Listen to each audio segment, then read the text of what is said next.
Ah, la douleur à l'épaule.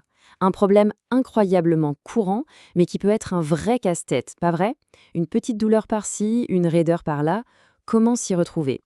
Eh bien, heureusement, on peut voir ça comme une sorte de carte. Une carte pour nous guider. Alors, allons-y. La toute première question, la plus fondamentale qu'il faut se poser, c'est celle-ci. Où exactement est-ce que ça fait mal? C'est simple, mais la réponse est vraiment la première étape pour comprendre ce qui se passe. Et c'est là que ça devient fascinant. Selon les sources qu'on a analysées, l'endroit précis de la douleur, c'est l'indice le plus important, celui qui aide le plus à poser un diagnostic. C'est presque un code à déchiffrer. Bon, voici notre plan de route. On va d'abord explorer les douleurs sur le dessus, puis celles qui sont à l'avant et en profondeur. Ensuite, on verra les douleurs qui viennent, en fait, d'ailleurs, et on terminera avec les prochaines étapes. C'est parti. Allez, on commence avec la zone la plus commune, le dessus de l'épaule. C'est vraiment là que se manifestent un grand nombre des causes habituelles de douleur. Le suspect numéro 1, c'est souvent ce qu'on appelle le syndrome d'accrochage. En fait, ce n'est pas une maladie unique, c'est un terme un peu fourre-tout. Ça décrit une situation où certaines structures, comme la bourse ou les tendons de la coiffe des rotateurs, se retrouvent coincés, pincés quand on lève le bras. Mais attention, petite nuance importante, si la douleur est au même endroit, comment savoir si c'est un accrochage ou une calcification de la coiffe des rotateurs? Eh bien, pour l'accrochage, la douleur s'intensifie vraiment quand on lève le bras. Pour la calcification, par contre, la douleur est souvent plus constante, moins liée à ce mouvement en particulier. Une autre cause très fréquente de douleur sur le dessus de l'épaule, c'est l'arthrite de l'articulation acromioclaviculaire ou AC. Vous savez, c'est cette petite jonction entre la clavicule et l'omoplate. Ça peut faire mal après une chute, si on a trop forcé dessus ou tout simplement avec l'âge. D'ailleurs, il existe un test tout simple pour la mettre en évidence. Ce test, c'est le crossover test. C'est vraiment facile à comprendre. On part le bras détendu le long du corps, on amène la main de l'autre côté de la poitrine, comme pour toucher l'épaule opposée. Si ce geste déclenche une douleur bien précise au niveau de cette articulation AC, on considère que le test est positif. Et pour tous ces problèmes liés à l'articulation AC et à la clavicule, les premiers traitements se ressemblent beaucoup. On commence par mettre l'articulation au repos, on évite les gestes qui font mal, on met de la glace, on peut aussi prendre des antidouleurs ou des anti-inflammatoires. Parfois, des injections de corticoïdes sont nécessaires, mais la chirurgie, elle, reste vraiment une option très rare. Ok, passons à la deuxième grande zone, les douleurs qu'on ressent plutôt à l'avant de l'épaule ou même profondément à l'intérieur. Là, un grand classique, c'est la tendinite du biceps.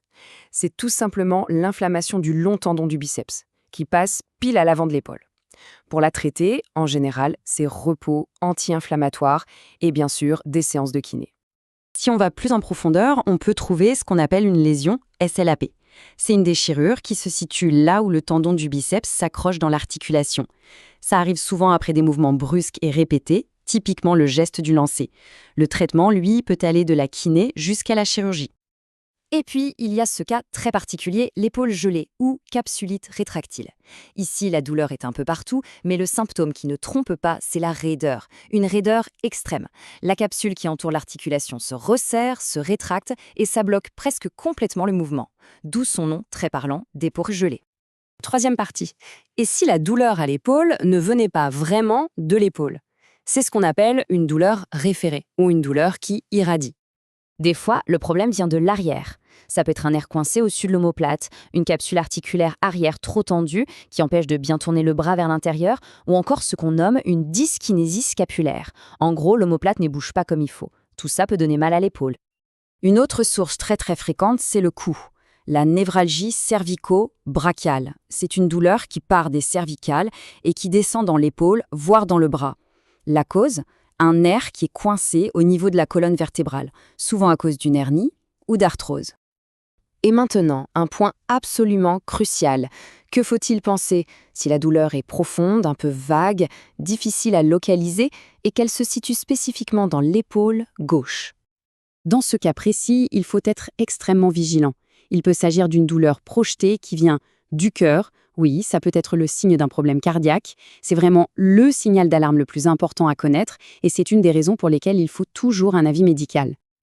Ce qui nous amène tout naturellement à la conclusion. Maintenant qu'on a exploré cette carte de la douleur, quelles sont les prochaines étapes concrètes? Selon les experts, il faut impérativement consulter si la douleur ne passe pas après 4 semaines.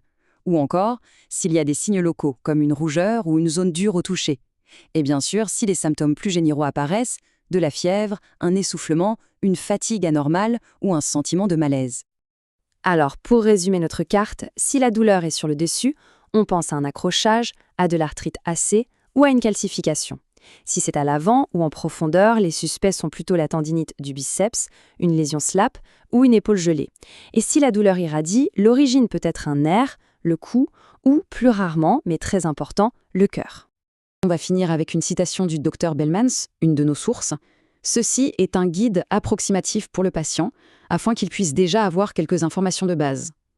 L'objectif, ce n'est surtout pas de s'auto-diagnostiquer, mais d'avoir les clés pour mieux comprendre et donc mieux dialoguer avec un professionnel. » Donc, en ayant tout ça en tête, la vraie question à se poser est la suivante.